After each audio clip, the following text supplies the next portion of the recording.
भिलरिया दे सारा हो आ कैसे हो गई माहे सारी के बिया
बउआ लुझवा पटवाल कही त अपना पिता लोग जर्जरदार से का कही कहो वही समय में लोग जर्जरदार कही त अपना बउआ लुझवा पटवाल से ये हो बउआ ये तोरा बहिन साझे जन्म लेले बाटी नाम पड़लवा सब समय से आहो सवेरे कौन बिया नहीं तन दया गा राज के ए भैया आग लगा दी राज बिजली के हो बउआ ऐसे हम से पर बैठा के नाम से तिलक फलदान लेके वही करेला भेई जारी इतना बात सुनई का बउआ झोवा टवा दरबार हर हर पचहर गेल काली काली रखिया लाल मसाला बलैया एक बेरी तेरा हाथ तन गेल बउआ झोवा टवा अपना पिता से कहिता तन बंगला पर का कही कहो पिताजी सुन लू धर्म के व्यवहार रे हम क्रिया का सब पहले बारी पछी भरे रे हम हाथ लागे के गुरु ससुर बने रे हम मैया के गुरु सास बनी ना के गुरु सरहा जग जगिया संसार में आके बरसा पाती भाई के हो आगे करता पाती हाय के हो लागे ना सा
वो पिता दा कैसन सखी दिखवले वाला हम क्रिया के सब खैले वाली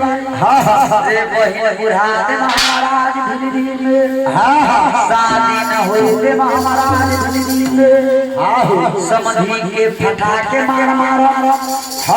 दुल्हा के पूरा गाछ के परुव के गाछ में टांग दे अब तब ही मैया धरिया बौला लूजा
अरे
मंगल पैठान मंगल उत्तर दिशा में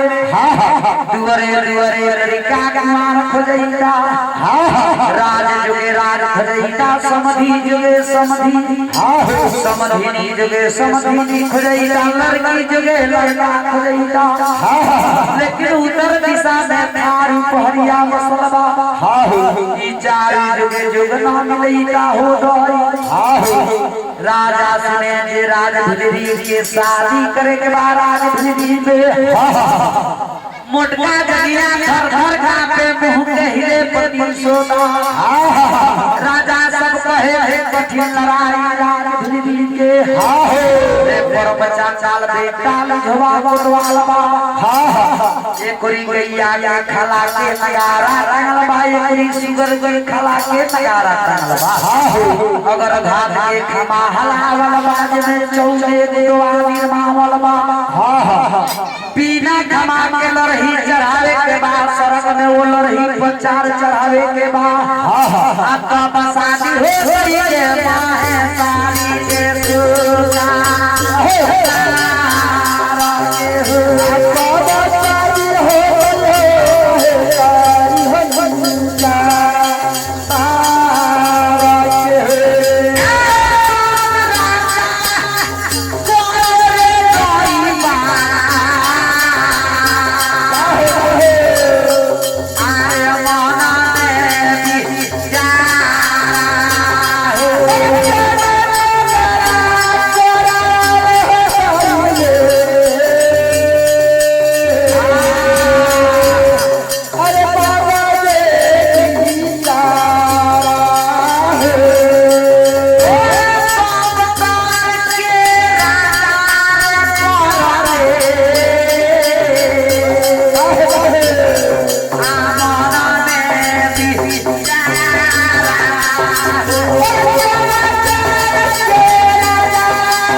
वहाँ के राजा अपन बेटा बिता दिल अब बेटी के ले आके सामने खड़ा कर देगा भैया हो भैया मोला हमारा एक वो बेटा अवतार ना हो ले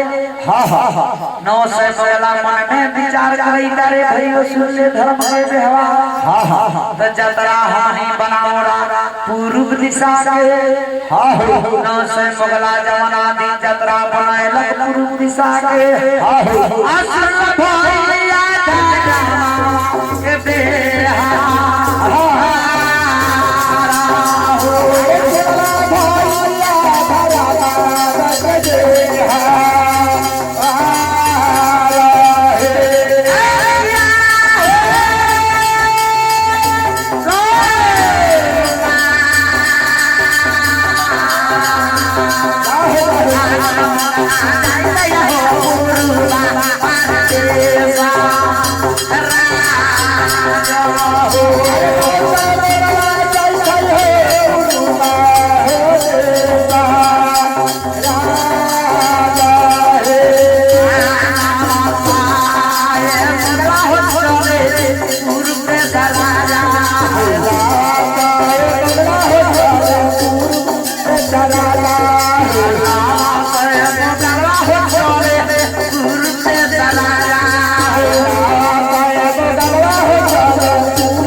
लड़का के मारना मिलेगा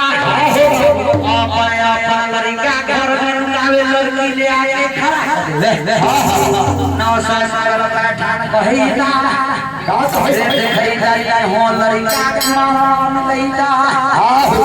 अब देखैदारी हो दाई होई सवाल कैसे शादी होई सती महसी के रे राज जोगे राज ना मिलेगा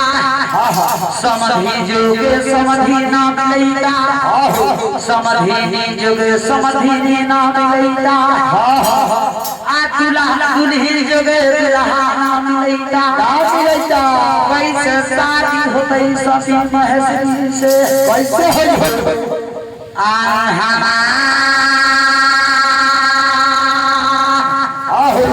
से भैया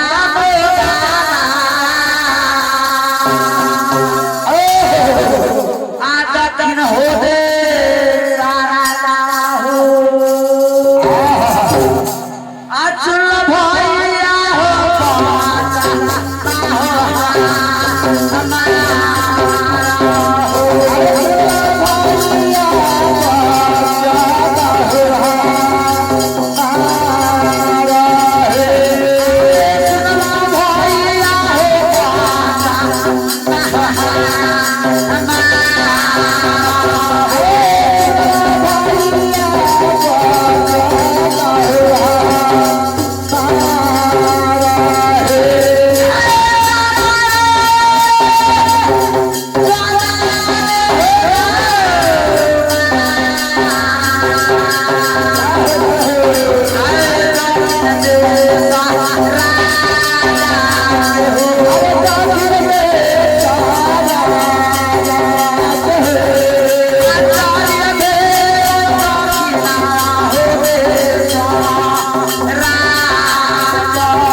राजनी के लड़ाई मीरा महाराज के भजा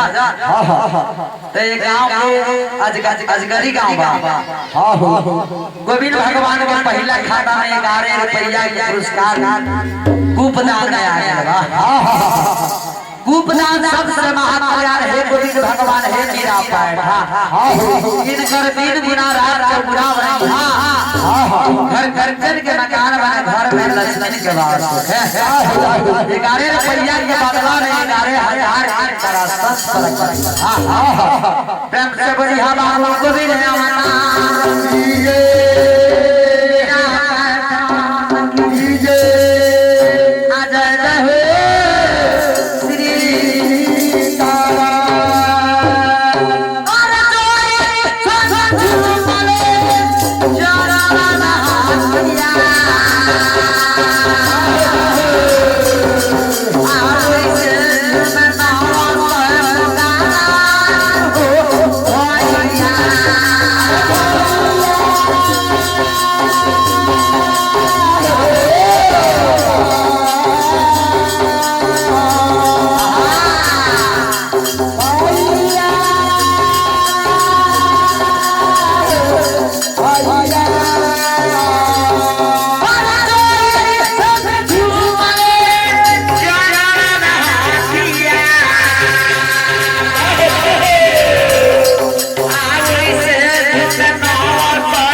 ए